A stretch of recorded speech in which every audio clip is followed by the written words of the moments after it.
চলে এলাম আরও একটি ম্যাঙ্গো ডেজার্ট রেসিপি নিয়ে। থাইল্যান্ডের অনেক জনপ্রিয় একটি ডেজার্ট ম্যাঙ্গো স্টিকি রাইস, যদিও বাংলাদেশেও এটি অনেক ভাইরাল হয়েছে। তো চলুন রেসিপি জেনে নেই। প্রথমে এখানে 2 কাপ বিনি চাল নিচ্ছি। বিনি চালকে ভালো করে ধুয়ে নিব।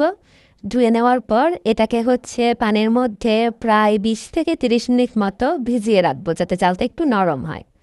এরপর চুলায় একটা কড়াই বসিয়ে দিব, সেখানে চাল দিয়ে আমরা এখানে 1 কাপ পানি আর 1 কাপ নারকেলের দুধ দিব। এরপর এগুলো মিক্স করে সিদ্ধ হতে দিব।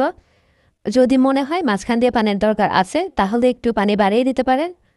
এরপর ভাতগুলো সিদ্ধ হয়ে এরকম হয়ে আসলে দেখুন কত সুন্দর স্টিকি একটা ভাব চলে এসেছে। এরপর কোকোনাট সসের জন্য এখানে 2.5 কাপ নারকেলের দুধ নিচ্ছি। 3 টেবিল চামচ দিব গুঁড়ার দুধ, আর 1 চা চামচ কর্নফ্লাওয়ার। এরপর এগুলোকে ভালো করে মিক্স করব। তারপর দিব চিনি 4 টেবিল চামচ। আপনারা চাইলে আর একটু বাড়িয়ে বা কমিয়ে দিতে পারেন। এরপর এগুলোকে আবার আরেকটু ভালো করে মিক্স করে নিব। সবার লাস্টে দিব কনডেন্স মিল্ক। কনডেন্স মিল্ক দিব এখানে 1 টেবিল চামচ। এরপর এটাকে আবার ভালো করে মিক্স করব। এখন এটাকে ভালো করে সিদ্ধ করে নিতে হবে, যতক্ষণ না পর্যন্ত একটা মিডিয়াম থিক কনসিস্টেন্সি আসছে। তো সিদ্ধ করতে করতে দেখুন অনেক সুন্দর একটি কনসিস্টেন্সি হয়ে গিয়েছে, যেটা আমার দরকার। এরপর এটা যখন ঠান্ডা হবে তখন আরও একটু ঠিক হবে। রেডি হয়ে গেল আমার কোকোনাট সস।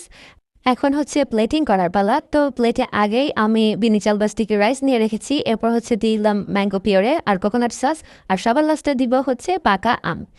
আর প্লেটিংয়ের জন্য, ডেকোরেশনের জন্য আপনারা যেভাবে পছন্দ করেন ওভাবেই দিতে পারেন। আর আমি লাস্টে সাদা তিল ব্যবহার করছি, যেটা অপশনাল, তবে দেখতে সুন্দর লাগে। তো সহজেই তৈরি হয়ে গেল আমাদের ম্যাঙ্গো স্টিকি রাইস।